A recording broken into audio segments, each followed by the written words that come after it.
Hello. How are you? Hi. Great. How are you? This is really good. This has been a long time coming. I know. Well, we had a lot of technical issues to work out, lighting, etc. think we're all- Scheduling three women to sit down together is a task by itself. Yes. And I think it's funny that I'm in the UAE, where they have made tremendous legal reforms lately, but I don't think the legal reforms will ever go far enough to legalize cannabis, unfortunately. So I'll have to come back to North America to sample, to meet you and sample your wares. But I'm just so interested in what you're doing over there because, okay, so you're based in Arizona, In Phoenix. and Revelry, the most beautiful name. You are the only other, we talked about this when we did a little pre-call, but there's only basically one other company that's focusing on the menopause space. Is that you're one of the there are two amazing women out of California that have vaginal suppositories geared toward perimenopausal and menopausal women. But yeah, the only cannabis capsule line.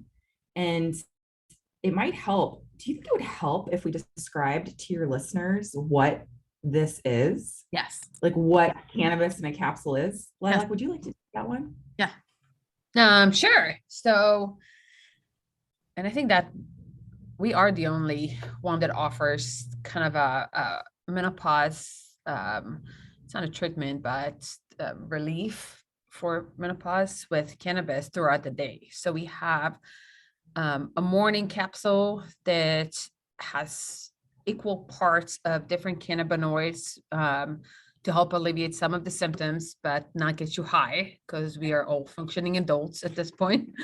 And then we have a night capsules, which really helps women to go to sleep and stay asleep. And that is a mix of 2 cannabinoids with THC and CBD, 10 milligram each.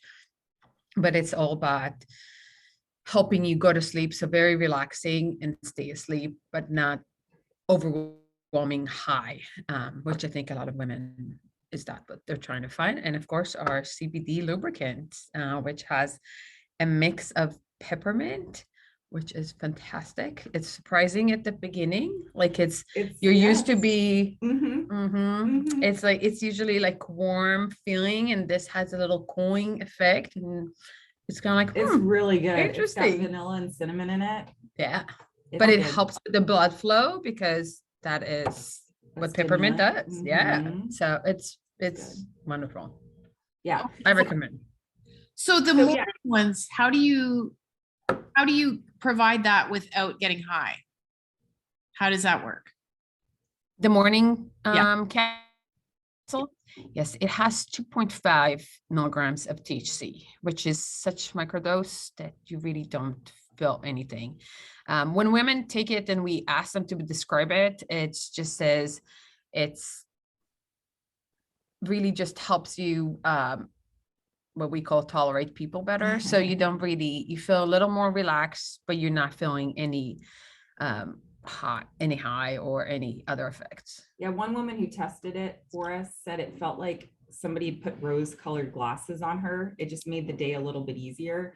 And that's the thing. I mean, everyone has a different, so for your listeners considering using cannabis, everyone has a different tolerance for it. And that tolerance changes throughout the course of the month. So if you're perimenopausal and you're still experiencing somewhat of a cycle, it is a bit of start low and go slow. You do want to try it carefully. And so what we wanted to do was allow women to take that cannabis journey in a way that was really safe. And so by starting with a microdosed product that not only helps to kind of ease day-to-day anxiety, but also includes cannabinoids that offer anti-inflammatory properties, we felt like we were treating the mind and the body in a daily supplement that was safe for any woman to use, regardless of her tolerance, right? Super low. And what we found is like 14 to 28 days in is when women started to feel like the maximum effects of the product. Okay. So it takes some getting used to. The night, day one, will put you to sleep. So, and that was the thing when we started researching like what this needed to be, it all comes down to sleep. Like, And that's, I yeah. think that's in general what we're looking for, right? And a lot of people, what they look for in cannabis, it's that cycle of you can't sleep as a person, and a lot of women have that because your mind keeps racing of what else you need to do throughout the day or the month or whatever that is, their logistic list, or because you're menopausal or perimenopausal and your body just think that it should wake up at 2 a.m. But that starts that cycle of I'm tired, then I get emotional, then I get, more angry, all those things that we all go through. And the minute you get that good night's sleep, everything changes. So that was definitely, and we had to change the formula when we did it, because what we thought would be good enough was not for women going through menopause. So you have to really understand that it is different and women know what they need. So listen to them. Can they stay asleep? Can they stay asleep on it? That's, I know for a lot of people, staying asleep is an issue. Yeah. We have been having really good results. Are they sleeping for 10 hours? No, not really. For women that are used to sleeping 3 to 4 hours and now they're sleeping 6 to 8, that is a great achievement. And sleep well, right? Not like hear everything around them and wake up from any movement in the house. Does it alter your sleep at all? Like, is there any sort of hangover effect or anything from it? We recommend that you take it an hour or two before bedtime with water. And like most folks know, like perimenopause, menopause, you don't want to be consuming lots of alcohol and caffeine. So if you're managing your diet in that way, you're taking the capsule with water an hour or two before bed, you're going to get a great night's sleep without feeling groggy. It's not something you want to take when you wake up at 2 o'clock in the morning. It's meant to be something you take before bed to help you relax and then fall asleep and stay asleep.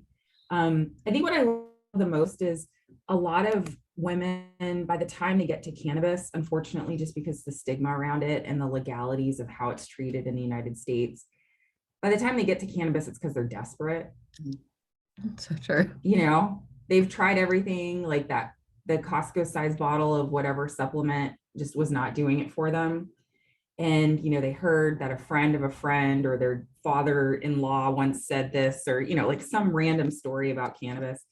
They come to it and it can be really intimidating. And, Lilach is the last female majority owned licensee in the state of Arizona. She has a dispensary, and the team here at her dispensary is so incredible because they understand people come in with these kinds of questions. They're new to it and they need help with some of the very basic components of what the plant is. But once they have that information, a product like ours is meant to make it easy. Right. It's dosed so that anybody can take it. And, there may come a point, like we did test the product on some women who were daily users already for whatever reason. Interesting. And for them, the night was like, yeah, it's good, but I like more. I like to smoke flower before bed, or I like to vape, but for the women who were not as frequent users, or who had a lighter tolerance, didn't metabolize it the same way, it was the perfect dose. And so the lowest common denominator for us was for any woman to be able to walk in, to pick up the Revelry day from the shelf or the Revelry night and feel cared for and safe. Because it's intimidating. I remember when California first became legal, we went to a wedding there and a friend and I went in, and it's like intimidating to walk into that store and try and figure out what to get. And you're talking to a guy who looks like he's been smoking weed every day since, and I think a lot of women my age, we did smoke when we were teenagers. We tried it. And a lot of people my age had bad experiences. That experience. So can you talk to me a little bit about that? Because I think whenever I post about this, I lose followers and I can sense the trepidation, and I feel like it's like everyone had that time when they were way too high when they were 17 and it was horrible and they're scared. Right here. Right, I mean, yeah, absolutely. I think that is part of the issue with cannabis. And I think when we ask people why they don't come to the dispensary, and I ask our friends and we ask the public, a lot of them say, well, I tried it and it didn't work, or I got too high. I had a bad experience. And two is, I don't want to feel stupid. So people don't come and don't ask questions, don't come to the dispensary because they feel intimidated by walking in and seeing that many options. But I think what we try to explain, and it's the same when a 60-year-old dude walks in and we try to say, hey, this is not the same weed that you smoked back in the days. They go slow, understand what we're talking about, but I'm sure they have bad experience because they don't listen. So it's different, right? The average THC today in flowers, 22%. It used to be 8 if you reverse 25 years ago. Okay. So very different. Medical grade cannabis is different. What we try to do as a brand is really take that guess out of the equation. Because when you walk into a dispensary, even ours, and we really try to talk to you about what you're trying to achieve and, what's your lifestyle, what are you comfortable trying, and really offer 3 things instead of 30. But what we try to do with this is we have listened to so many women that walked into our store, and now we created a product that is 1 capsule during the day, 1 capsule during the night, that should help you alleviate a lot of those symptoms. So we take away the guessing, the options, and the intimidation that people feel with cannabis. That being said, the legal structure of cannabis access in the United States is very complicated right now. So what's going on? I can't figure out what's going on there. Is that rhetorical, or do you actually want an answer to No, that? like in a broad way, it's different state by state, basically. Is that what's going on? Yep. No, yeah, every state has the right to create their own law with cannabis if it's medical or adult use. The government does not recognize any medical benefits to cannabis. So until they do, it's still a schedule. I just saw this. They class it the same as like hard drugs still, even though it's legalized. Yeah. Which is why people are still in prison for selling it, I guess, until they change that.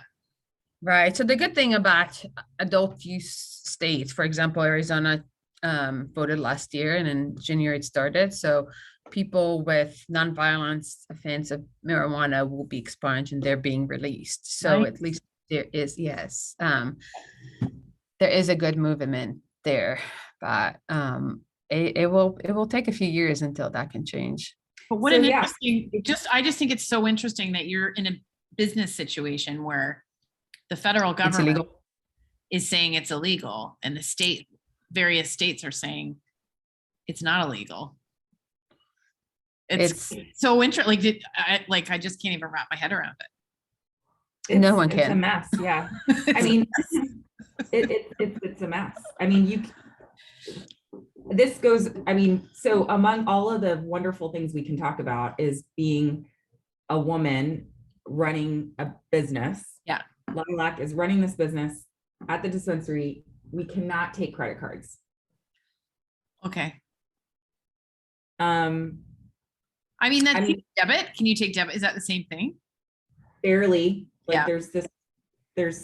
work something, but so the banks all work on they're federally insured, so they have this issue of working with an industry that is illegal, and things have been better, and we have banking, but we pretty much pay to have a bank account that we can deposit our money and write checks from. That is the extent of banking relationship relationship. You want to get a loan for your business, you have to try to find private capital because banks won't do it, which, I think is part of why in 2021, we are the only female-owned, majority-owned dispensary in Arizona, because it's hard to raise capital, and it's very capital intensive industry, but you have to find people to lend you money, not banks, which of course creates more and more men being able to raise that capital, not women. It's a whole thing. Yeah, a whole thing. Yeah, so I bring all that up because your experience at a dispensary is going to be very different depending upon where you are, right? And even within the state of Arizona, the experience you're going to have at Lilach's Giving Tree dispensary is very different than what you might have at a dispensary across town.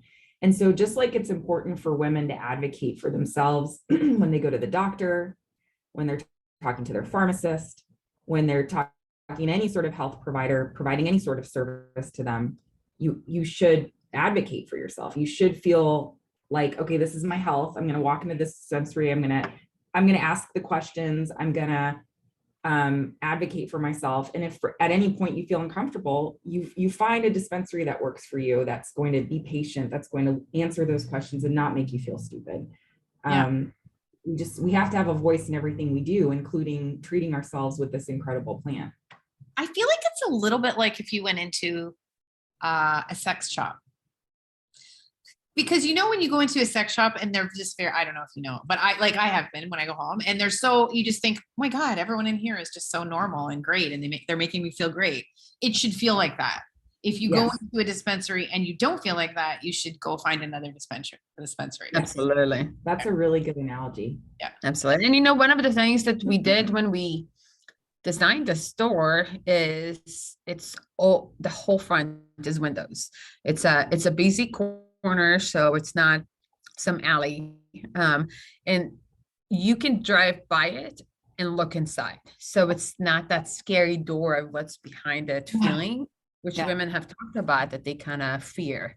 Okay And low and slow is driving around and look at it. But when you go in, low and slow is the guiding. There was actually a psychologist who presented at the North American Menopause Society on cannabis last year. And he's one of the only experts in the field. I can't remember his name, but that was what he was saying. Low and slow. That was what he was telling doctors that they should be telling their patients, because you've got patients asking their doctors, and doctors don't know, but they don't know what to say. No. And now you combine the fact that they don't know about cannabis and they don't know about menopause. Yeah. Like, whoa. Like shutting down. Yeah. I thought they don't make eye contact with you. I thought it was interesting. Last year they presented that study. It was out of the VA, I think, of Northern California, that said 27% of women that they studied were using cannabis. And then in that press release that they wrote about it, the medical director of North American Menopause Society cautioned that it could be dangerous and to be careful. There was another study presented this year. I think it was done at the University of Calgary, and it found one out of 3 women had tried, and 3/4 of them had had relief for their symptoms. And there was no caution at all when they talked about it. So I thought maybe in a year that had sort of, that was reflective of something. Do you feel like in the past year there's been a little bit more acceptance of it, or? I think every year, I call cannabis years dog years, because every year we do that kind of jump with the way that, the acceptance of our communities, the people that would work for us, the people that will try it. Everything changes so rapidly. There's no going back. It's exciting. With the way it is, though, with the laws, so you can't expand beyond the state? Is that the way it is? It is it's complicated. So the only way for us to take a product into California, for example, which is what we're talking about, would be to find a licensed producer in California. So it needs to be a state licensed producer in California that will produce our product, and distribute it because we don't have a license and we're not allowed to cross state lines. Okay. Wow. That's amazing. That's Yeah. impressive. How, okay. So I want to go back because you mentioned inflammation, which is, I think, the root of a lot of problems in perimenopause. So mood, sleep, two huge ones. What are some of the other things that aches and pains? Like what other things can it help women with? Are you seeing women use it for? So anecdotally, we've gotten feedback about the fact that, and of course, studies are limited because it's federally criminalized. So it's been difficult to get good research out of the United States. Now, countries like Israel are doing incredible work, but we've got anecdotal feedback about it helping with hot flashes. Okay. I'm not making a claim, disclosure, not making a claim, but hot flashes. And then we decided to include CBG and CBN because of the research that has been done, those have been cannabinoids that have found to be anti-inflammatory. And just like your research has shown and you've shared and you're writing, that is an issue for women. And there are all sorts of theories and preliminary studies about what that means for your physical health, your mental health. And so we purposely chose those to go along with the CBD, which everyone has heard of at this point, and the THC. So the THC is your psychoactive ingredient, right? That's the one that gives you that cerebral effect. In this case, a dose of 2.5 milligrams is going to just kind of ease anxiety. And then the CBD is the one that addresses the aches and pains. And they literally, I mean, I think I saw it in one of your Hot Flash Inc. newsletters, but they interact with the receptors in your brain. So you have your own endocannabinoid system, you make your own cannabinoids. It just so happens that this amazing plant does that too. And so when you ingest it in any form, it interacts with two particular receptors in your brain, one that blocks pain, and then the other one that actually kind of enhances, cerebral qualities, creativity, depending upon what kind of THC you're ingesting. I mean, those are kind of the basics of breaking down that Revelry Day product. When you said CBG and CBN. What? Okay, so can you explain those two? Yes. So, the plant actually has about over 100 cannabinoids. Oh my gosh. Okay, I didn't know that. Yes, and they're finding new ones every day. They're finding new ones every day, and every plant, even the way you grow it or extract it, will have different structure of those cannabinoids, and that's what we call the entourage effect. We don't really entourage. Entourage. Oh, like the show. Yeah. Yeah, that's what it is. But it's what those things together create is different with each component. Okay. So when we combined the 4 cannabinoids, we realized that this is what has been helping women with the symptoms. So women do say that sometimes you can feel that hot flash coming over you, and instead of like really taking over, you just feel it goes away. And that is an amazing thing for when you know that here it goes, but then it doesn't actually take over. It's amazing to be able to work and not get irritated, to be able to be more relaxed is really what we're trying to figure out. It's not cure for menopause, right? We're all going to go through it. Let's just make it a little easier. Yeah. I think the fact that you have those receptors in your body and then there's a plant that you can take, like that just seems like, magical to me. That just seems, that's amazing. We think so too. Yeah.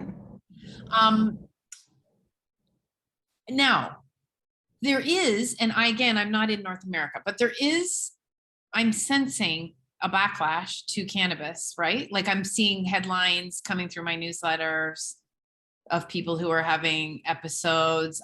There's a psychologist on Instagram, Doc Amen. Do you know him? he's a popular psychologist on Instagram, and he talks a lot about not drinking alcohol, not drinking coffee. So I don't like it because there's no way I'm not going to drink coffee.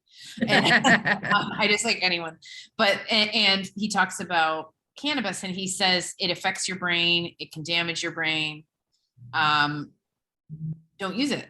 And so when people say this to you, what do you say? Like, is there, from where you're coming from, a risk to your brain? And we are at a time, like, I think what a lot of women worry about is that we're at a time when cognitively we're vulnerable, because we know 2/3 of us are at risk for dementia and Alzheimer's. Is this something that I need to be concerned about?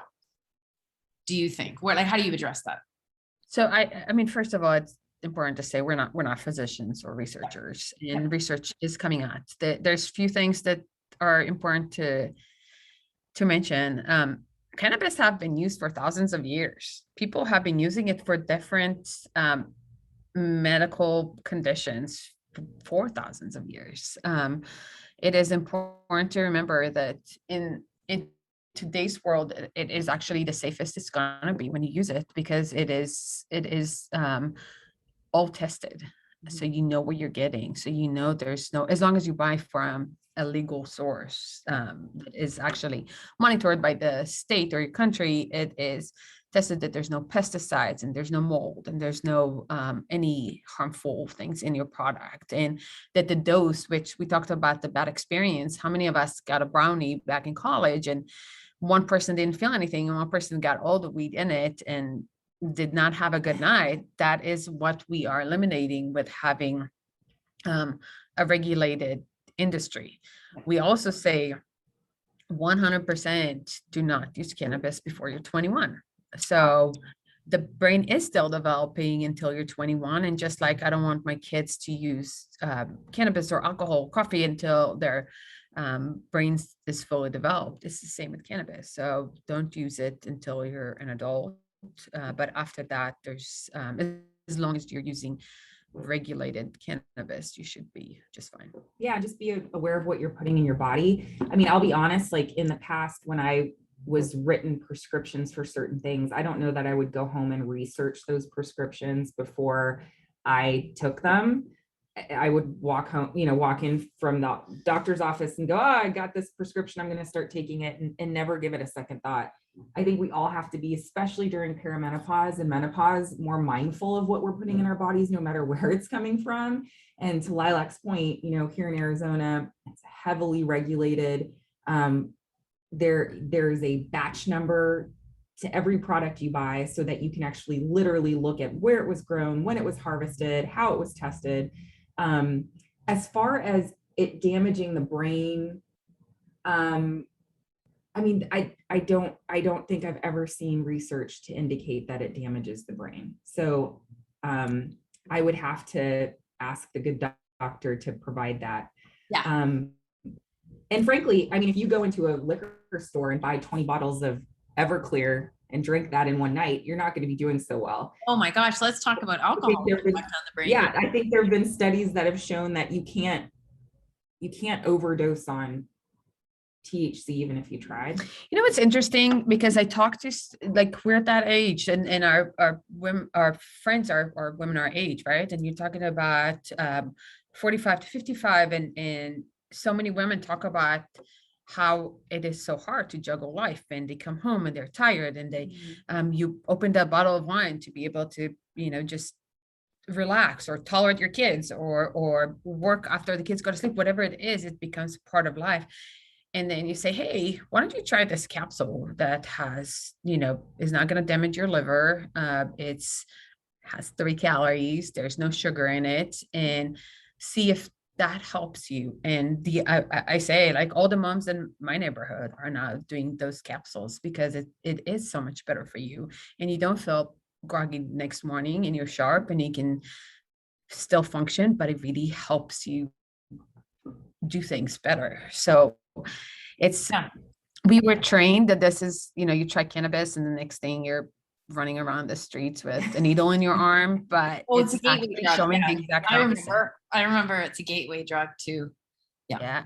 And they now call it the exit drug, right? It actually makes you use less things. So many women use Ambien and Benadryl on every single night and then drink wine with it. And that is totally normal. But, taking one capsule to replace all that and sleep better and do Isn't better that for your crazy? body. Isn't that crazy? I often, and I'm not judging, but I often, when I look in Facebook groups and all the things that I've read when I was putting Hot Flash together, like the continuous alcohol consumption at this age, I know from my N of 1 when I drink and when I don't drink, it's a disaster. Our livers are overburdened. We can't handle it. We can't handle the sugar. I can't handle the alcohol. I can't. So if someone's drinking it every night, it just doesn't mix with perimenopause. So you make such a good point that there's no sugar. It's not involving your liver. That's such an amazing fact about it. Our livers need to concentrate on what they're doing. They really, I feel like really anything we do. take has to do the minimum to our body because our body is going through something. That's basically what I think. Also, a lot of stuff when you were describing the testing and the standards, all that part, I mean, you don't get that in a lot of supplements. That's for sure. And that's very true. You know, That's very true. And I think people don't even know that the vitamin world is not as monitored as others. It's that you can hope that this is what you get and it's the right dose and it's what it says it is, but no one's really overseeing it. Like, you can tell exactly what's in every capsule that you get. it must be frustrating, and you can answer this or not answer it, but that must be frustrating when you're dealing with plants. And then there's pharmaceuticals. And I think probably the pharmaceutical industry isn't crazy about this plant-based medicine. Do you know what I'm trying to ask?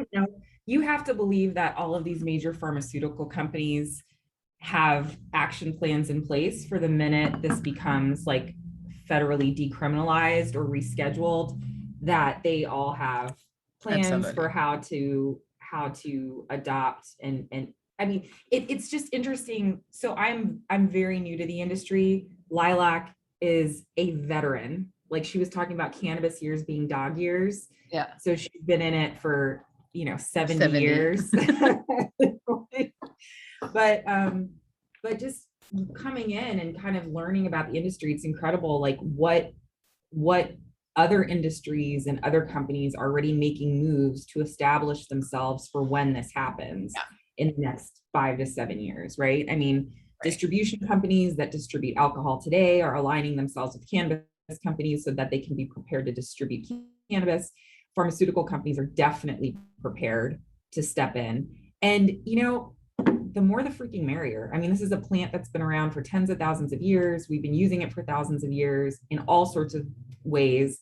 And that's great. If that's how it gets into the hands safely of people who need it and want it, that's great. What about everyone's asking now about the impact of whatever it is you find. It used to be that avocados are the greatest thing, and then we find out how murderous the avocado industry is on the land. So sustainability and biodiversity, can you farm cannabis without creating harm? Like, what's the reverb sort of from this gaining popularity? Well, I think like any agriculture, it's going to change. There's a lot of indoor grows in the world, right, on a global level. And a lot of big companies that believe it's the only way to do it, but it is a plant and it needs to be grown outside in a greenhouse or completely outdoors. And like anything in agriculture, we're going to find where it is grown easier. So you don't have to pump nutrients or add lights or whatever it is that we do that is not good for the environment. And those are going to be the places that will concentrate on growing cannabis, and then we're going to import it from those states or those countries. And that's like any other agriculture. I believe it's going to go there. Yeah. Okay. Where do you think it could go? Where do you see if the US finally, decriminalizes that at a federal level? What would you like to see? I mean, we see it happening already. I mean, of course, if you look at where it's started, right? There's Northern California area, the triangle, where cannabis has been part of their cultures for decades. There is Hawaii. There's the Himalayas and it's different strain grows different in different places. But then of course you see Mexico starting to grow it, and in Colombia, I'm sure, Jamaica. So Canada is all over it. Yeah, and Canada grows a lot of greenhouses. I think that's the way to do it, and those larger indoor facilities will have trouble later on environmentally, or because you can grow it easier in Colombia outdoor, and it will be hard to compete with pricing. I have seen that weed growing in the Himalayas. Sorry, that was amazing. I was like, what? Yeah, I mean, it's just huge. Yeah, I mean, the whole industry is being challenged to be more environmentally sustainable. And of course, being kind of held within the constraints of our state, we have to make accommodations for being able to grow it in our environment. So at this point, things that we're looking to do are reevaluate packaging, figuring out how to source packaging in a more environmentally sustainable way. Revelry's packages, we chose glass because it's recyclable. We have, the boxes that they come in, obviously recyclable. We're looking at how to incorporate, post-consumer waste recycled. But yeah, I mean, I think as an industry, we're really challenged with that right now. And I think federal regulation of it will allow us to really explore how to maximize the benefits of the plant without taxing the environment. We have a large company here in Arizona that's looking to be carbon neutral. So, I mean, we're trying. Yep. We're trying. Yeah. What about, okay, so your CBD oil, the intimacy oil was in Forbes, am I right? I think, but how do you feel about the receptivity to the message of the connection between cannabis and menopause? Like Lilach, do people want to hear you talk about this? Like other than me? Like, is it something, are you getting immediate interest, Yes, I think the first time in 10 years that this is a new brand that at least me, I'm getting messages and LinkedIn, women from all over the world that wants to hear more and wants to try it, and how can they get it, and their friends told them that, or they heard me speak at whatever conference, and that is like women wants this. They are looking for a relief, and they're very open to trying pretty much anything, and cannabis is part of that. Yeah. Wow. Hey, can I ask you an off the wall question about psychedelics? Do you know any? Because I think there is a startup in Toronto working on a psychedelic, an older form of a psychedelic for menopause application, like a microdosing situation. What do you know anything about this? Are you interested in it? Do you hear anything? Like, do you think there's space for this? I think there's a huge space for it. I think microdosing psychedelics will change our lives. I think it's fascinating. And I think, again, when you talk about experience with mushrooms, or maybe I should talk about myself, have experience with mushrooms, and I've had an experience or two. It was fantastic, but it was definitely different than something I would take on a Tuesday. Yeah. So for me, it was definitely something hard to even accept. But the microdosing, I think in general, they say in every experience with mushroom, you take 1 to 3 grams, and microdosing is 0.05. Okay. That is, I mean, it's not the same experience, and you really don't feel much, but I think it could help in many medical conditions, and hopefully menopause will be one of them. Well, for sure. Anything we can get, I think let's do this. Yeah, I mean, any sort of plant-based, whether it's psilocybin or cannabis, I think any sort of plant-based solutions for these very common symptoms that we all experience in perimenopause and menopause should be considered. I think they're far superior than any pharmaceutical we could be prescribed, or even some of the over-the-counter medications that claim to be, botanicals based that really are not.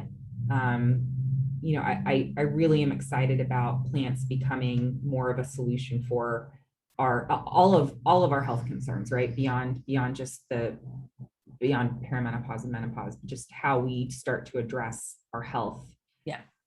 With plants is important. Well, they're so And one day I hope to actually see collaboration and combination, right? If you take a company that has been doing medical plants forever, and then you take us as cannabis, and now take psychedelic mushrooms, and being able to microdose a combination, that will be the winning recipe is, oh, I got a valerian root with some ashwagandha with some cannabis and some mushrooms. Like, oh, that sounds amazing. Yeah.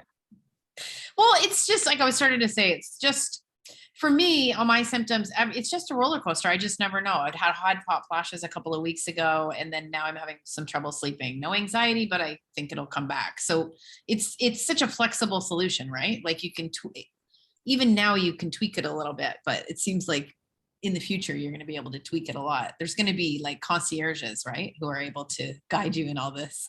Maybe you will be one, Lilach. Maybe you'll be the I love that. group of the menopause cannabis psychedelic. Like a good future.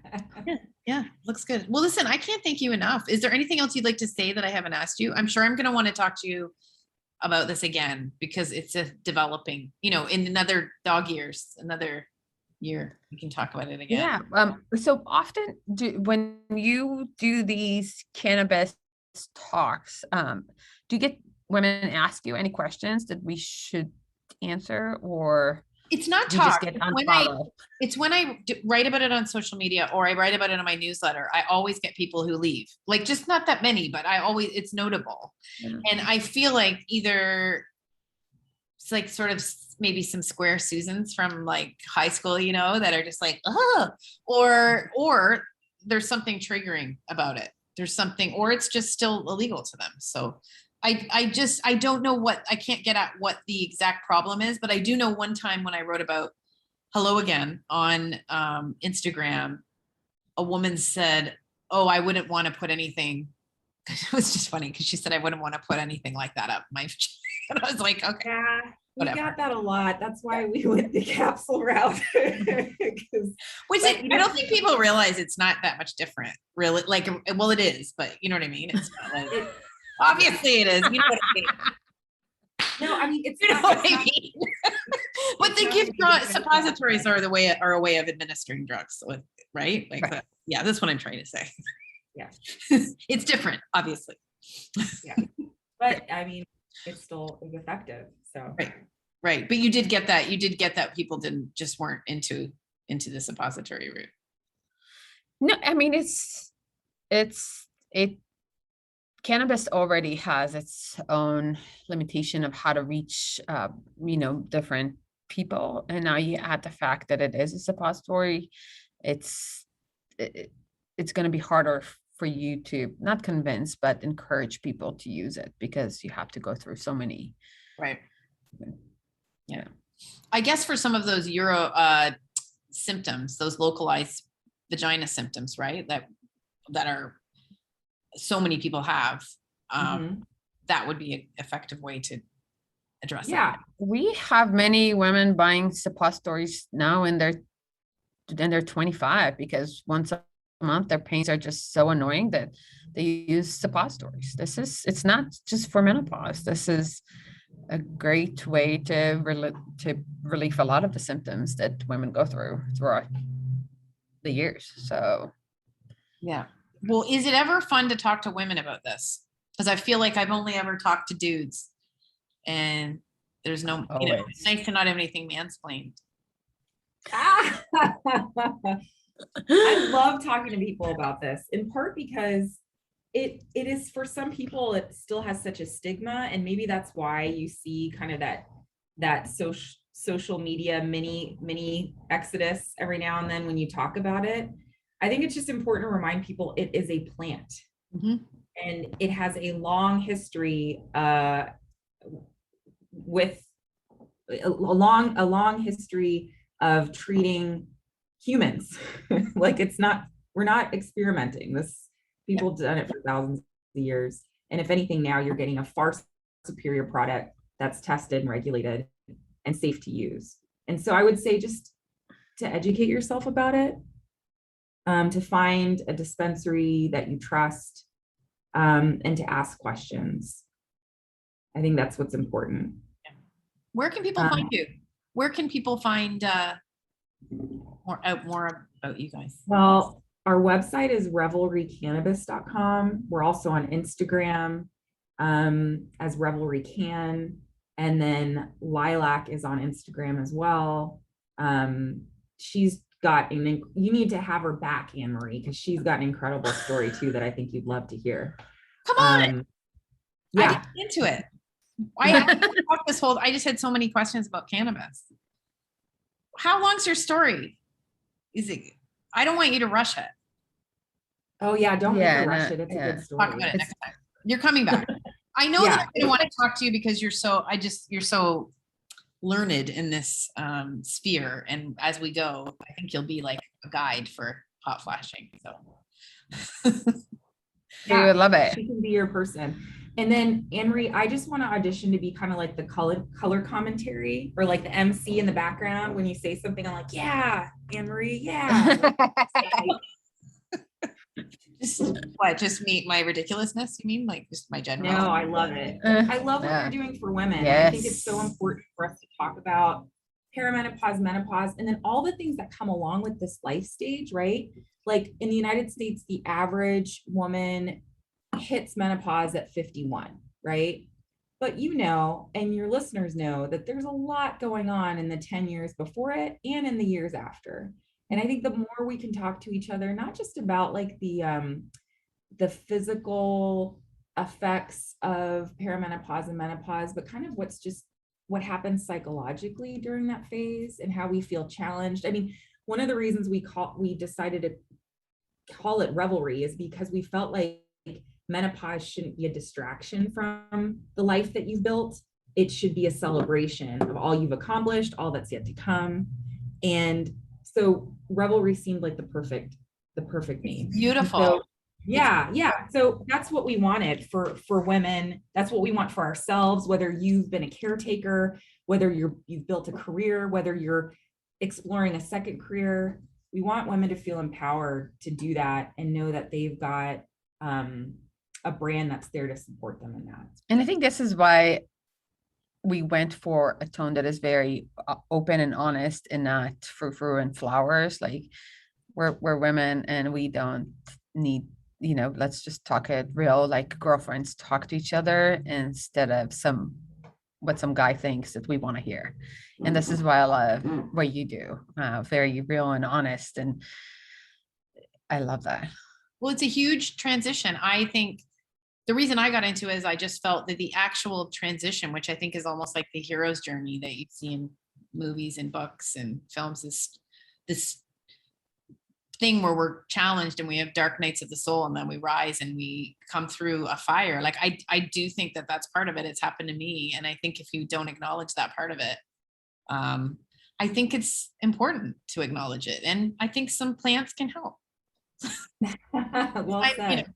I'm objective about most things, but I think there's room for this. I think, there's like a toolbox to get through this, the challenges that we have from it. I'm not a big fan of blaming everything on perimenopause or menopause, but I think, if you just like those, if you have anxiety or depression, you have like, you have your go-to things that will help you, that when you're in the thick of it, you've already figured that out. So I really think it's great what you guys are doing.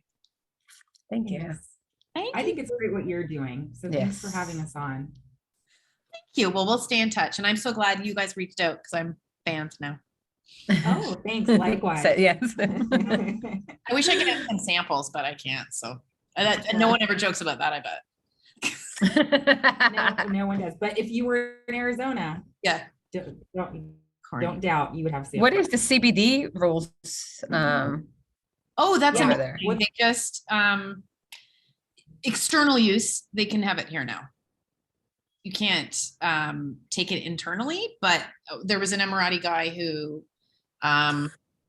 he had eczema. The amount of jokes I want to make right I now know, about this. So we want to make jokes because, you know, our intimacy oil that we were talking about earlier with the peppermint and the vanilla and the cinnamon, that's CBD.